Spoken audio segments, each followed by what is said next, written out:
Hello and welcome back to Boss Your Business. And before I introduce my guest today, angels are already popping in. You guys, if you have any online presence, this is your episode. I'm already hinting a little bit on the story we're going to be talking about. Insane. I swear to God, when I read this, you guys need to stick around. If you have any online profile or any online platform for your business, you need to stick around.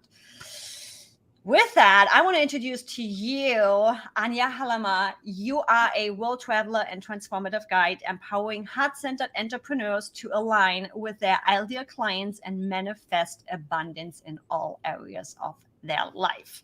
Speaking my language. After years of feeling trapped in your corporate job that left you financially strained and unfulfilled, oh my God, don't we know that story? You embarked on a courageous journey of self-discovery, traveling the globe. You not only acquired diverse skills, but also built businesses to share your newfound wisdom. Ania is renowned as a millennial manifestor, with a little tongue twister there for the German, spiritual mentor, plant medicine facilitator, integration coach, and intuitive digital artist with expertise as an intuitive healer, Reiki Master, angel healer, EFT certified practitioner. Holy moly, what master are you going to have to say that for me? Because that's a whole bunch of O's and N's in there. We'll talk about this in a second. Akashic recorder reader, angel card intuitive, law of attraction. You guys, you get the idea here. You have been featured in Entrepreneur Magazine, Yahoo Magazine, and other esteemed media outlets. Girl, talk about collecting that knowledge. It's like, do you know now why I'm really excited about today's episode? Because I'm like, what you guys don't see right now, if you watch, I have hypnotherapy up there, I have NLP up there, I have all kinds of stuff up there too. So I'm like, yeah, you are speaking my language. That is my journey right now. Welcome. Thank you. Thank you so much, Yvonne. I'm excited to be here. And yes, it's a whole slew of things, but I like wearing many hats. I like learning all the things. I believe that I should be a constant learner, student of life. So why not? And the way I work with one client isn't how I work with every client. So some people need some things, other people need other things. I mean, I know that from my own journey. Like, I tried all these different things and some worked, some didn't. So finding what works for you and being able to help clients in many different ways as well. And it's like, I love it. By the way, I'm gonna have to work on that one. And what I love about just looking at your bio, and I'm similar to that, it's like we are just building our tool belt. There's a button for me. I hate, and it doesn't matter if that's in the spiritual sense or if that's in the business sense, where it's like, it's my way or the highway. It's the only tool. It's this only thing that's going to work for you. I'm like, BS. Seriously? Are you really? Try them all and find what works for you. Exactly. And then it's different combinations. How often does somebody tell us, you shouldn't be doing this, you should be doing that, and you got to hear it 5 times in 10,000 different ways, and now suddenly it clicks? And that's to me, having this kind of tool belt is, okay, this didn't sit right with you, we didn't get the result we wanted, let's try this or let's try that, let's see what works for you. Yeah, also we grow as humans. How many times have you reread a book that you read 10 years ago and it's a completely different book? You're like, did they rewrite this? No, you just grew. You have a different outlook on life. You did. Your perception is just different. So now that I'm off of my soapbox on that, your bio already hinted on this. You've been corporate before. You've done that thing. Tell us a little bit about your story. How did Ania get here? Yeah, so fun, full circle, actually. I'm just getting back into the corporate world, not as an employee, but that's a whole nother story that I'm happy to share as well. So I had to grow up very quickly. My dad was in a work accident. We were immigrants coming to the U.S. I'm Polish. I was born in Poland, came to the U.S. I was very young, but I was the first one in my family that spoke English. And my dad was in the work accident when I was 10 years old, which I had to go to all the lawyers' offices, doctors' offices, like be an adult, essentially, learning words no 10-year-old should learn. Which led to a lot of resentment towards my father, a lot of resentment. Like, I had to grow up early. I had my childhood taken away from me. Like, why am I learning all of these words? Like, just a lot of resentment and pain and trauma around that. But because of that, I knew that one of our incomes got taken away, my father's, because he's handicapped now. And so I knew that I had to go do something with my life really early on to help support my family. I was always very artsy. Most kids went to like ballet and dance lessons and soccer, and I'm here like drawing and painting and like doing all the artsy stuff. So I took my first graphic design class when I was in high school, and I'm like, I love this. I want to do this for the rest of my life. This is amazing. It's an old life now, but that's what I thought at the moment. And so I went into my counselor's office in high school, and I was like, okay, what can I do to graduate early? I need to go to college right away. So I graduated high school early, went to college right away, and life has a way of manifesting itself, as it always does. One of my girlfriends, her boyfriend at the time ran an agency, so a design agency. So she's like, do you want an internship with him? I'm like, yeah, why not? So I worked with him all through half of high school and all through college. So as soon as I graduated college, he hired me on full time. So I've had a corporate job for as long as I could remember, pretty much, way before any person should have a corporate job, making a lot of money, way more money than any 18, 19-year-old should be making. But because I was making a lot of money, I spent it on all the wrong things. And I had a lot of trauma as well. So I spent it on drugs and alcohol and expensive purses and fancy cars and all the lavish, egotistical things that I really don't care about now. And so my dad saw how much money I was bringing in and stole hundreds of thousands of dollars from me, which led to a whole nother slew of other trauma that I went towards. And yeah. Yeah. And that led me to have a lot of stress, a lot of stress, which led me to become very, very sick. Stress, anxiety, insomnia, depression. I couldn't eat any food. I was allergic to almost every single food. I was going blind. Doctors couldn't figure out what was wrong with me. I was just very, very sick, and it was all pretty much stress. So I switched to corporate jobs, and then I came to a point in the job that I was at where I couldn't move up the corporate ladder anymore. And I'm like, okay, it's now or never. I could look for another job or do something crazy. I'm young. I don't have any kids. Why not do something crazy? I have a feeling you chose the crazy. I chose crazy for sure. And so I walked into my manager's office. I quit my job. Within 2 weeks, I sold my car, sold my apartment, put everything in storage, and bought a one-way ticket to Thailand. And I've been pretty much on that one-way ticket. It's been 8 years already. I'm still on that one-way ticket pretty much.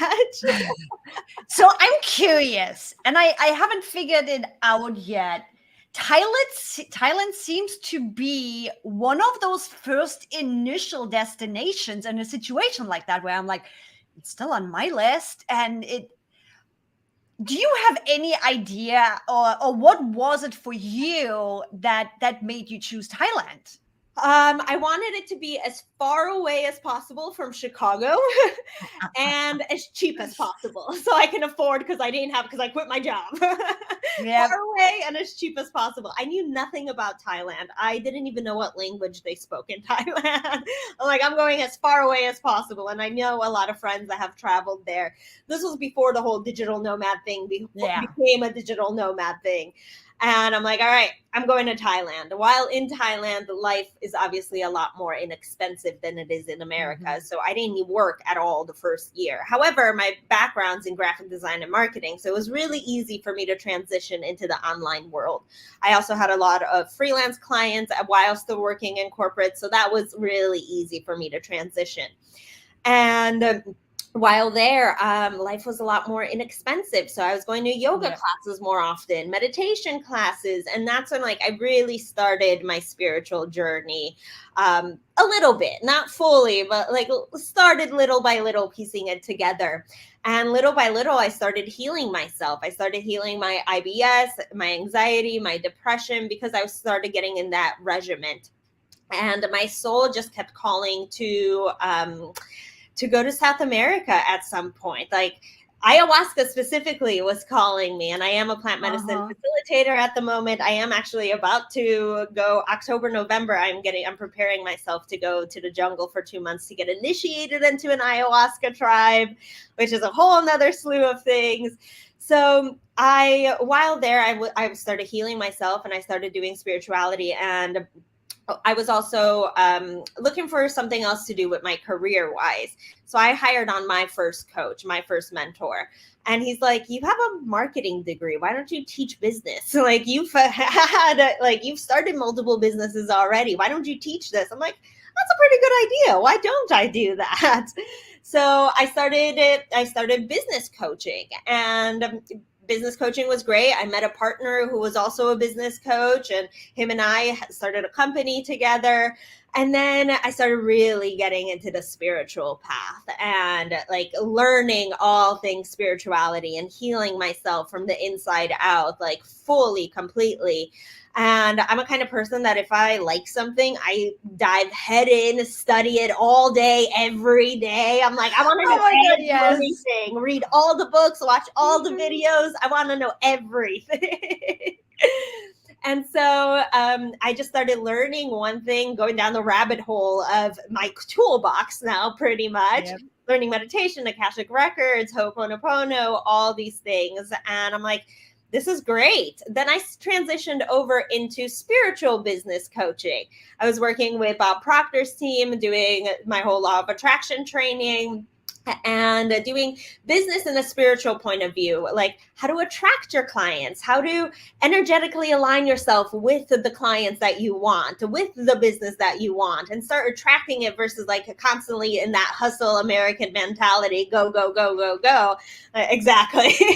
How to attract it, because life should be fun, life should be easy, and life has been like, it's not been easy for me, but like once I started aligning myself, like things started popping into my life easily and effortlessly. And I was teaching people how to do that.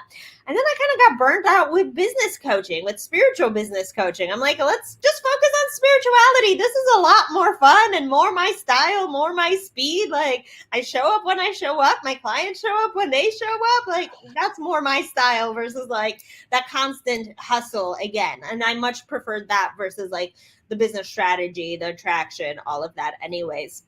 So then my paths led me to South America, plant medicine again, specifically. Every time I opened up a book, like something about ayahuasca came up for me. Every time I like put on a TV, Chelsea Lately was talking about her ayahuasca trip in the jungle. I'm like, all right, I need to do this thing called ayahuasca, but I didn't know really anything about it. I was like, I had a drug problem. I was like, I'm going to go do a bunch of drugs in the jungle. It's going to be so much fun. Boy, yeah. I was wrong.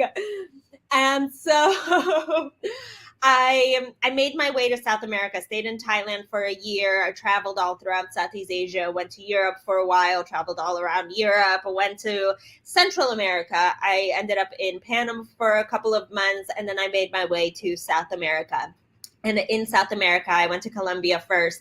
Specifically, Medellin was calling me. I didn't know why Medellin. Now I understand. Like, it is home for me. My heart belongs there. My soul belongs there. I feel like the best version of myself when I'm in Colombia, or Medellin specifically. And I knew that I needed to do this thing called ayahuasca. I didn't know anything about it. I knew that she attacked your ego first. We hear like death of the ego. And I had a massive ego at this point. So I was afraid. I was like, oh, what am I going to learn about myself? What is she going to show me? Like, I don't know, but I know that I need to do this thing. I don't know what it is, what it's going to be. Again, I'm going to go do a bunch of drugs in the jungle. It'll be fun, maybe, but I'm scared. And I get to Colombia. the first week while in Medellin, I went to a conscious cannabis ceremony. And during the ceremony, my entire death of the ego happened to me in a cannabis ceremony. Like good versus evil, who I am, who I'm not, all the people that I've hurt, all the wrong decisions that I've done, like everything in my head for hours going on. And it was a hard ceremony on cannabis. I'm like, what is going on? Like, I've done this thing hundreds of times beforehand recreationally. Like, I never expected a cannabis ceremony to be so hard. I'm in the bathroom after the ceremony, washing my hands. And this is the first time audibly I've ever heard spirit talk to me. I'm very clairvoyant and very claircognizant. I don't hear spirit talk to me audibly often. And so I heard, "You're ready." And I'm looking around. I'm like, what the heck? What am I ready for? Who said that? What is going on? The very next day, a friend of mine texted me and he's like, "I'm going to an ayahuasca ceremony. Do you want to come?" I'm like, "I'm ready. Yes, I want to go."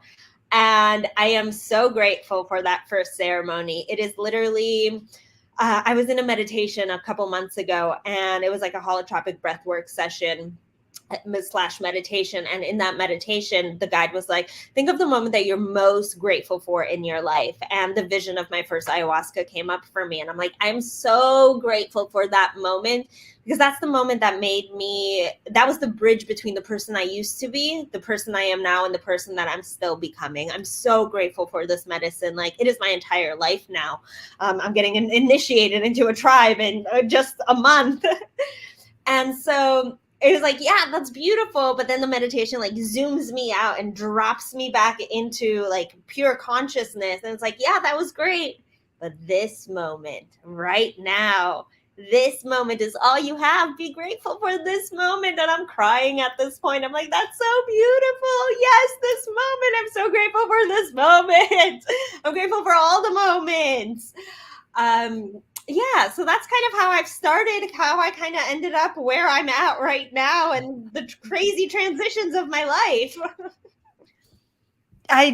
This is why I love, and my audience knows this. This is why I love this question, because you never know what's gonna come out. Even with people that I have known for years, asking that questions, it's like, you know what? What happened? How happened? Huh? And my audience, no matter if you're watching or listening, you also know I follow the conversation where the conversation leads us, and I love it. I'm like, I'm sitting over here. I'm like, okay, I'm gonna have to stalk you. We need to talk, because I literally just started microdosing a couple of months ago, and it's been quite interesting. I'm not quite ready yet for the full session. We'll get there. Evie is not quite there yet. But I also mentioned at the beginning, there was quite a big burn down when you were touring with your book, because you're also an author.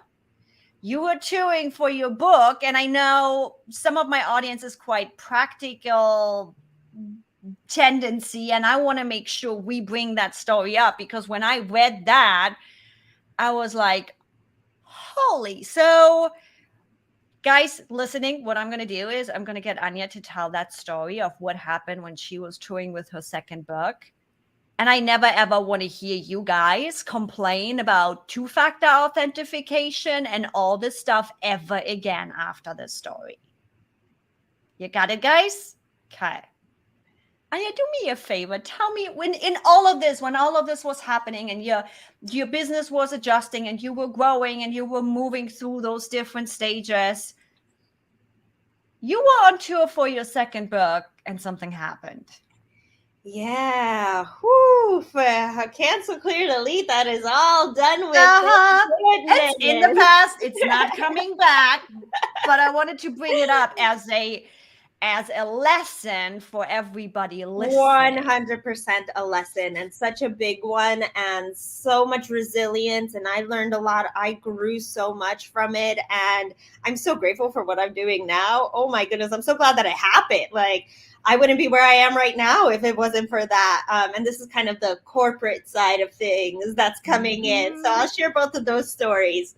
So the beginning of last year, I had a very successful spiritual coaching business. I had containers. I had one-on-one clients. I was traveling all over for some clients. Like, it was incredible. I felt like I was on top of the world. Came out with my second book tour, amazing. Vegas, LA, New York, Costa Rica, all for book tour. I had 4 Times Square billboards that were 80 feet tall. Like, I felt literally on top of the world. I came back from book tour and I got hacked. I lost my website. I lost 30,000 email subscribers. I lost over 300 video pieces of content that I've ever created. Everything just vanished out of existence. Like, I've never existed on the internet. I'm like, what the heck just happened? And I took the entire month off while I was on book tour. So I don't know when. Yeah, exactly. Yeah.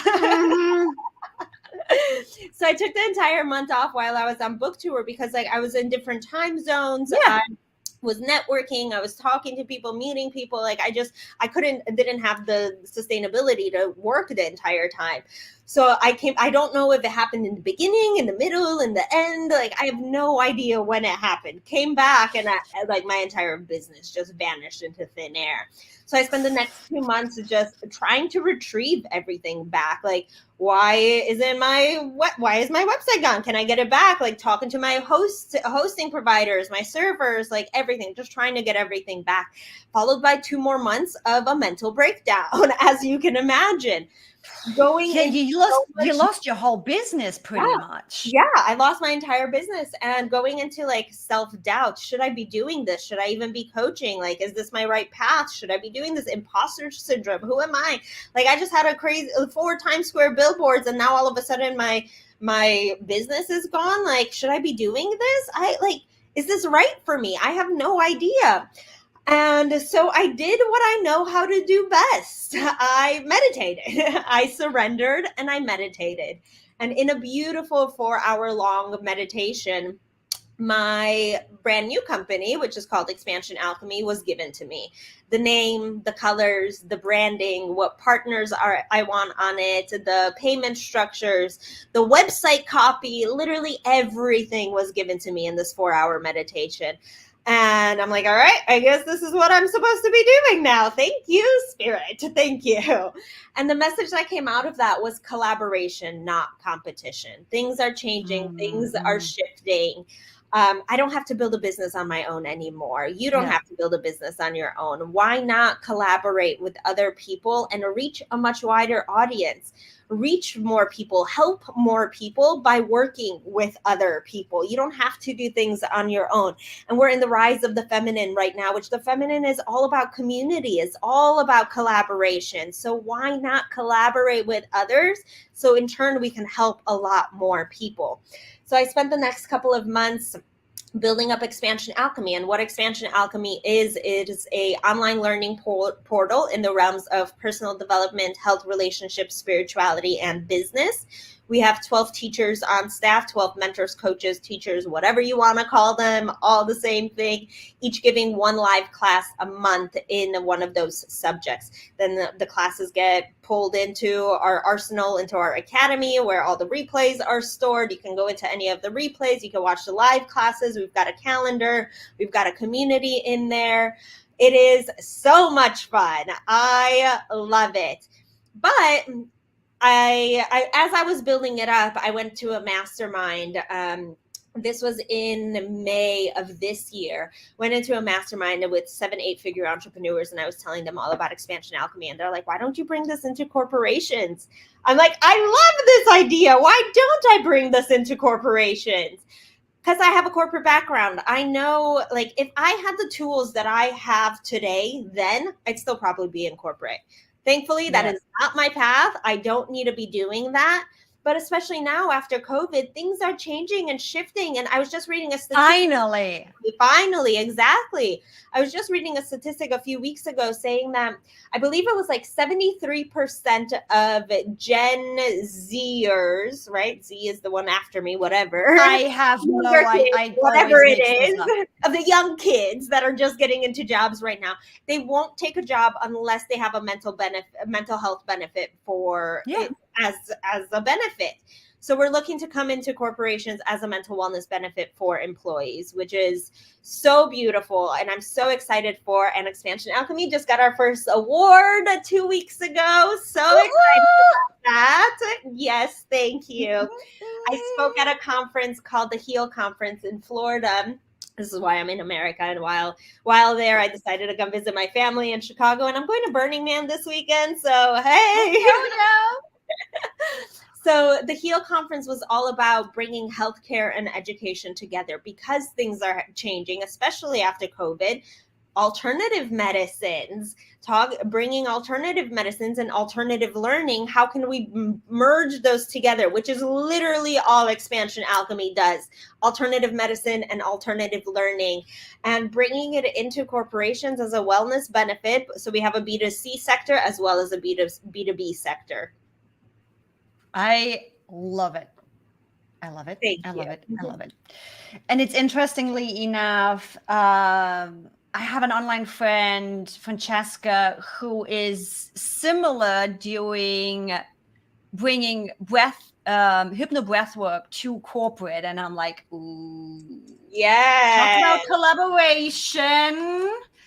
I think she is in Bali right now with her. So send her my info. Talk about collaboration. Yeah, I think she is still right now in Bali on a week retreat that she was putting together. But yeah, I'm like, girl, universe is already doing its magic again. Yes, it is. I actually did a hypno breathwork session this morning. Look at how this all lines up. It's just, and it doesn't matter if it's solopreneur, if it's small businesses, if it's coaches, consultants, if it's corporate, it doesn't matter. We want to live life now. I'm like, if I have learned something in my life, it's like tomorrow is not a given. So this whole work your ass off till you retire and then enjoy it. Who the heck? No. Goodness. I was with and I'm like, that's where I'm actually thankful for COVID, because it finally opened up corporate eyes where it's like, your employees are not just a number. They are not just your working ends. You better be taking care of them or they're done. Exactly. It's not just a paycheck. Like, they're actual humans. They're actual people, and they need to be happy in their work environment. The more happy they are, the more productive they are, the better they're doing at your organization and making you more money at the end of the day. Hey, don't you want your employees to be happier and healthier? I do. And it's been interesting seeing the conversation thread that has been happening over the last couple of weeks in my circles, where I have open communication with my team, where it's like, okay, where do you guys want to be? What's your income goal? What do you want to do? Because I want my team to be happy and excited about what they're doing, because I know that means I get the best of them. And then I talk with a couple of other people where it's like, oh yeah, it's like they're asking for $35 an hour in the Philippines. I'm like, that's rich in the Philippines. I'm like, so your value is getting cheap work, not getting good work. And yeah, it's just that value alignment is really interesting watching right now, and the different conversations I'm having and the different perceptions I'm seeing, where I'm like, money is just an exchange of energy. So if I cheapskate my team is going to cheapskate me. Who wants that? Exactly. No one. No, I sure don't. Take care of your team. If I do better, they do better. And if they do better, I do better. How was that? Your theme is collaboration. That's what it is. Collaboration, not competition. So juicy. Heck yeah. And everybody else can go eat dust. Yes, I just said that, guys. I don't do I'll be in all the dust this weekend at Burning Man. Go, I'll take some home for you. Go eat it. Oh, please. I have so many friends that are going. It's like, maybe one day. I'm like, getting sand everywhere where I don't want it for a week. I've never been, but it's been a dream of mine for a long, long time. And life has a beautiful way of manifesting itself. Yeah. So I got invited to go to Burning Man and to serve medicine at Burning Man at the first ancestral medicine tent ever at Burning Man, which I love it. I'm so excited. Heck yeah. About it. Oh my God, I love it. So after Burning Man, what's in your future? What's happening? Where are you going next? After Burning Man, I go back to Medellin for 3 weeks, and then I go off to jungle school. I go to Peru all of October and all of November. I'm getting initiated into an ayahuasca tribe so I can facilitate. I've opened up a retreat center in Colombia. Currently, we're doing conscious cannabis as well as psilocybin. But once I go through my entire training, we'll be doing ayahuasca as well over there. And yeah, I'm nervous. I'm excited, but it's been something that's been on my horizon since day one of sitting with the medicine. She's been showing me this is my path from the very beginning, and I'm so excited for it. I know that I'm going to help a lot of people, help myself a lot as well. And I have some other exciting things happening with ayahuasca, not only the retreat center, I'm working on a book on ayahuasca at the moment as well, merging the spirituality with the science and some other couple exciting things, which I'm not ready to share about publicly yet, but follow me along and I'm sure you'll see all about it very soon. So my last question before we tell everybody where you actually can find Ania, how do you make all of this happen? I'm like, oh yeah, I'm doing this and I'm doing that. I'm getting that certification. I'm doing this and I'm writing a book and I'm opening this and holy moly, girl. Well, time isn't real, so it doesn't matter. I was waiting for that one. I was waiting for that one. Guys, if anybody of you has started their spiritual journey, you know that time is a perception. And if you don't know yet, time is a perception. I do it when I do it. I was waiting for that one. I love that one. You can set yourself up for that one. Thank you very much. And only somebody that has started their spiritual journey will understand what it means that time is only a perception. Guys, that is manifestation 101 right there. Literally, you will hear it everywhere. And with that, where can people find you? Where can people stalk you? Where can people follow you? Stalking only in the good way, people. I only use stalking in the good way. Yes. So my website, aniahalama.com. I am on Instagram at Ania Travels, and then everywhere else on social media at Ania Halama. Amazing. Guys, you will also find all of these links in your show description all below. It's all linked there. It's all there. So you don't even have to worry about it. Just click on it. And I will see you because I want to hear, first of all, how Burning Man goes, how everything else goes. We are staying definitely in contact because it is time to move out of microdosing and seriously do some quantum leaps. For everybody else listening, guys, you know what to do. Hit that subscribe button, hit that follow button. I see you and hear you in the next episode of Boss Your Business.